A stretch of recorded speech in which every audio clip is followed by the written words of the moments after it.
Nais ko lamang pong shoutout si Boss Bro Rex TV, si Boss Lenar Elfas, si Boss Nelson Infleo, si Boss Jun Alcantara, si Ma'am Julie Rovion Falian, si Boss Victor Ticala, si Boss G Sumudio, kay Boss Rene Ordonio ng Barangay Kalayo, Nasugbo, Batangas, at sa lahat ng makikinig sa ating bagong kwento ngayon.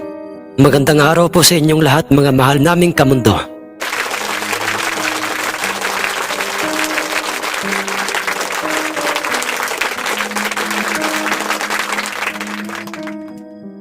Si Mang Eloy ay isang simpleng sabongerong matatawag sa aming baryo. Nasakop ng probinsya ng Quezon Province.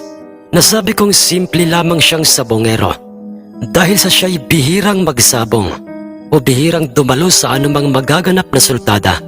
Hindi katulad ng ibang mga kalalakihan o ama ng tahanan sa aming baryong mga sabongero na maraming mga alagang mga palahi o mga manok panabong. Dahil sa itong si Mang Eloy ay meron lamang nag-iisang iniingatan o inaalagaang panabong. At ang kanyang nag-iisang panabong na yon ay kilala sa tawag na hiraw.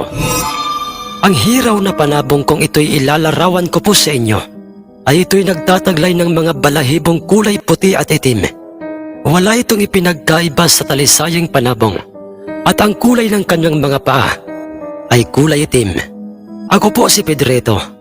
At isa ako sa nakasaksi sa kung papaano dumalo sa bawat sabungan itong si Mang Eloy sa oras na kanyang mabalitaang mayroong mga hambog na mga dayuhang sabongerong dadayo sa aming baryo. At hindi lamang ako ang nooy nakasaksi sa kung papaano makipaglaro ang hiraw na panabong ni Mang Eloy. Si Mang Eloy ay mayroong nag-iisang anak na babae at ang kanyang asawang si Aling Kuring ay nagmula sa probinsya ng Samar, kung saan ay ng mga panahong yon ay kasikatan o kasagsagan ng mga kwentong kababalaghang nangyayari o nararanasan ng mga taong nakatira sa probinsya ng Samar sa mga usaping multo, engkanto, biringan at iba pa, lalong-lalo na nga sa mga mutya, birtud o agimat. Hindi nagkahilig itong si Mang Eloy sa anumang trabahong pandagat. Sa halip, bihasa ito o marami siyang nalalamang trabahong pambundok. Meron itong pag-aaring lupain sa bundok na nasa aming mismong baryo at heto ang mas nakakaagaw pansin sa kanya o kay Mang Eloy. Dahil halos araw-araw na siya'y umahon sa kanilang bundok ay palagi nitong dinadala ang kanyang alagang hiraw na panabong. Kasama niya ito sa pag-ahon sa bundok at pag-uwi sa kanilang bahay. Marami sa aming mga kabaryo ang tinatanong itong si Mang Eloy sa tuwing ito'y nakikita nila o makakasalubong sa daan ng bundok kung bakit palagi niyang dinadala o isinasama doon ang kanyang nag-iisang alagang hiraw na panabong. Ngunit isa lang ang palagi o paulit-ulit nitong isinasagot sa kanila at yun ay, Kuwan, wala kasi akong makasama sa aming bundok. Naiinip ako doon. Wala rin kasi kaming alagang ni isang aso. Ang totoo at walang halong kasinungaling ang sabi ni Mang Eloy. Dahil wala talaga itong alagang aso o kahit pusa sa kanilang bahay. Ang mga kakaibang inaasal o mga kinaugaliang iyon ni Mang Eloy ay naging palaisipan kina Mang Elpidio, Mang Rapi at kay Mang Efren, ang tatlong magkukumparing mga sabongero sa aming baryo. Isang gabi noon, habang silang tatlo'y nag-iinuman dahil nanalo ang mayahing panabong nitong si Mang Elpidio, ay napauwi ka itong si Mang Elpidio sa kanyang dalawang kumparing. Kaharap niya sa inumang, alam niyo mga pare, wala ba kayong kutob o hindi ba kayo nagtataka sa kung bakit palaging dinadala ni Eloy ang kanyang hiraw na panabong sa kanilang mismong bundok? Sumagot naman kagad sa kanya itong si Mang Rapi at sinabi nito sa kanyang, Parang Pedro, alam mo, pareho lang tayo nang iniisip. At alam ko rin yun din ang nasa isip ni paring Efren, diba paring Efren? Nagkatitigan silang tatlo. Kasunod ay nagwikang muli itong si Mang Elfedyong, alam kong meron kung ano sa bundok nila Eloy. At alam nating yun ang dahilan kung bakit natalo ng kanyang hiraw ang mga panabong ng mga dayong sabongero dito sa ating baryo. At kung ano ang sekretong yun ni Eloy, ay yun ang dapat nating tuklasin. Mabilis namang sumang-ayon ang kanyang dalawang mga kainumang mga kumpare at ang kanilang planong napag-usapan ay tinupad nilang tatlo kinaumagahan mismo. Madilim-dilim pa'y naunang umahon sa bundok na pag-aari ni Mang Eloy. Ang tatlong magkukumpare, pare-pareho silang may mga sakbit na mga itak sa kani-kanyang mga tagiliran. Lahat sila yumakyat ng magkakahiwa-hiwalay sa bawat mga punong napili nilang akyatan. Sa mga punong nasa mismong gilid ng lokara nila Mang Eloy at sa itaas ng punoy, doon nila mamatyagan lahat ng mga kilos o gagawin ni Mang Eloy upang kanilang malaman kung ano nga ba ang lihim na itinatago ni Mang Eloy sa kanyang buhay, lalong-lalo na nga sa kanyang alagang isang pambihirang hiraw na panabong. Ngunit silang tatlo'y nabigo roon dahil tumagal pa sila ng mga ilang oras sa mga punong kinaroroonan nila. Inabot na nga sila ng halos tanghali at hapon, ngunit walang Eloy at hiraw na panabong ang dumating. Wala silang nagawa. Inisip nilang tatlo na baka wala talagang balak na umahon ng bundok itong si Mang Eloy. Ngunit kanila pa rin ipinagpatuloy ang binabalak nila at inabot na ng isang linggong nagpapabalik-balik sila sa bundok nila Mang Eloy. Pero wala silang Eloy na nakitang dumating sa kanyang bundok. Hanggang sa napagod na at nagsawa na ang mga ito, inihinto na nga nila ang planong manmanan sa bundok si Mang Eloy. Magandang araw po, Mang Eloy. May lakad po ba kayo ngayong araw na ito? Ang tanong ng hepe ng mga tanod, sa nooy papaahon na sana sa bundok na si Mang Eloy. Paahon na sana ako ng bundok, Buknoy. Mabutit inabot mo pa ako rito. Bakit ba, Buknoy? Meron na naman bang mga hambog ng mga ekstrangherong mga sabongero? Opo, Mang Eloy. Mga taga-kabilang bayan po. At may dala silang isang panabong na kung tawagin ay malaginto o gold. At ang dinig ko po sa isa sa mga kasama nila wala pa raw talo ang gold na sinasabi nila. At ako ba ang hinahanap nila upang ipangga sa kanilang gold ang aking hiraw? Opo, Mang Eloy. Ganoon na nga po. Dating oras pa rin ba ang umpisa ng sabong mamaya, Buknoy? Opo, Mang Eloy. Saktong 2:00 po ng hapon. Sino-sino ang mga ekstrangherong sinasabi mo, Buknoy? Ang mag-aamang mga sabongerong tagabayan. Sina Mang Ignacio. Sila pala, Buknoy. Sige, mamayang hapon ay dadalo ako sa ating mismong sabungan.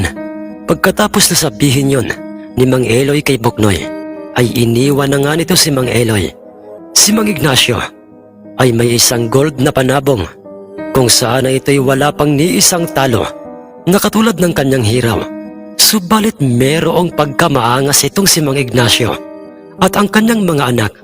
Marami itong mga sinasabing mga kawasbutan o mga kayabangan sa kanilang mga kapwa sa bongero at palagi nilang ibinibida ang kanilang panabong at ang mga ganoong mga sabongero ang gustong-gusto na makaharap ni Mang Eloy. Nasaan ang inyong kabaryong si Eloy? Nasaan ang kanyang hiraw? 2:30 na Pero hanggang sa ngayon, wala pa rin siya. Baka naman siya'y naduduwag na, ha? Ang pasigaw na pagkakasabi ni Mang Ignacio sa maraming mga bilang ng mga sabongero, mga mamumusta, sa mismong sabungan, habang panay ang himas nito sa gintong balahibo ng kanyang nakamamanghang gold na panabong. Itay baka naman ay hindi na siya darating. Baka naman ay natatakot siyang mapahiya sa harapan ng kanyang mga kababaryong mga sabongero. Ang nakakainsultong pagkakasabi naman ng isa sa mga anak ni Mang Ignacio. Ngunit, hindi totoo ang mga yan. Huwag kayong mainip dahil naririto na si Mang Eloy. Ang boses na yun ay nagmula sa boses ni Mang Buknoy. Ang hipi ng mga tanod at sa kanyang likuray, makikita ang nooy may suot na salakot sa kanyang mismong ulo at may hawak na isang hiraw na panabong. Siya si Mang Eloy. Tahimik ito at seryosong pinagmamasdan ang mga nakangisit na katayong mag-aamang sina Mang Ignacio. Eloy, kumuha ka na ng isang magtatare at atin ang umpisahan ang magiging bakbakan ng ating mga panabong nang magkaalaman na kung kaninong panabong ba talaga ang totoong fighter. Hindi na po kailangan pa yan, Mang Ignacio, dahil ako po ang makakasama ni Mang Eloy sa loob ng sabungan at si Mang Eloy mismo ang siyang mismong magtatari sa kanyang panabong. Ang sagot ni Mang Boknoy kay Mang Ignacio, tahimik at seryoso itong si Mang Eloy. At makikita nang magkakasama na nga silang pumasok sa loob ng sabungan, si Mang Ignacio at ang isa sa kanyang mga anak na isang magtatari at si Mang Eloy at Mang Boknoy na nasa kanilang likuran. Pinakargahan na kagad ng tari ng sentensyador ng sabungan ang kanilang mga panabong habang abala ang Kristo sa pag-aasikaso sa mga perang pusta. At nang makompleto ng lahat ng mga perang pustay, pinagharap na nga nila o kinareho sa gitnang bahagi ng sabungan ang kanilang mga panabong. Naunang tumalon, papalapit sa nooy nakatayong hiraw ni Mang Eloy ang mabalasik at agresibong gold na panabong. Pinanatan nito ng mga sunod-sunod na mga pagpalo ang hiraw, subalit puro paglayo lang ang ginagawa nito sa kanya. Hindi ito gumaganti na parang naghihintay lamang ito ng tamang pagkakataon. Naghiyaw ang lahat ng mga mamumusta, mga sabongero, dahil marahang tumalon ang hiraw at sinalubong nito ang gold sa ere. Isang pagpalo lang ang ginawa nito sa gold, ngunit ang isang pagpalong yon ay siyang naging dahilan ng pagkikisay-kisay nito. Nang ito'y bumagsak na nga sa lupa, nagkagulo sa paligid ng sabungan. Dahil sa mga mamumustang muling pumusta o nagtiwalang muli sa panabong ni Mang Eloy, samantalang ang mag-aamang sina Mang Ignacio'y tulala pa rin. Tulala pa rin ang mga ito habang pinagmamasdan nila at sinusuri ang kanilang patay ng panabong. Isa lamang ang kanyang tinamong sugat, ngunit paniguradong hindi na nga ito mabubuhay dahil halos mahati sa dalawa ang kanyang ulo. Dahil sa ito'y tinamaan ng matalas na taring pag-aari ni Mang Eloy. Imposible ito. Papaanong sa isang pag-arangkada lang ng kanyang hiraw ay natalo ang ating panabong? Sampit ni Mang Ignacio habang hinahabol ng kanilang mga paningin. Ang nooy papaalis na ng sabungang si Mang Eloy. Siya si Mang Eloy, Mang Ignacio, ang sabungirong madalang o bihirang pamuntang sabungan. Ang sabungirong may alagang isang pambihirang hiraw na panabong. Ang wika ni Mang Boknoy sa mag-aamang sina Mang Ignacio. Magmula noon, mga kamundo, nang matalo ng panabong ni Mang Eloy, ang mga sabungerong mga hambog na dadayo sa aming sabungan o sa aming mismong baryo ay hindi na muling nagpakita pa sa aming baryo. Sila Mang Eloy, umalis ito sa aming baryo kasama ang kanyang pamilya. Dala ang kanyang pambihirang hiraw na panabong at wala nang nakakaalam pa sa kung nasaan na nga ba sila ngayon. At ang kanilang lupain sa bundok ay kanyang iniwan o kanyang ipinagkatiwala kay Mang Boknoy. Maraming mga usap-usapan noon sa aming baryo na si Mang Eloy ay may kaibigang engkanto at kung ano-ano pa. Ngunit para sa amin nila itay, si Mang Eloy ay isang ordinaryong tao at isang mabuting sabongero.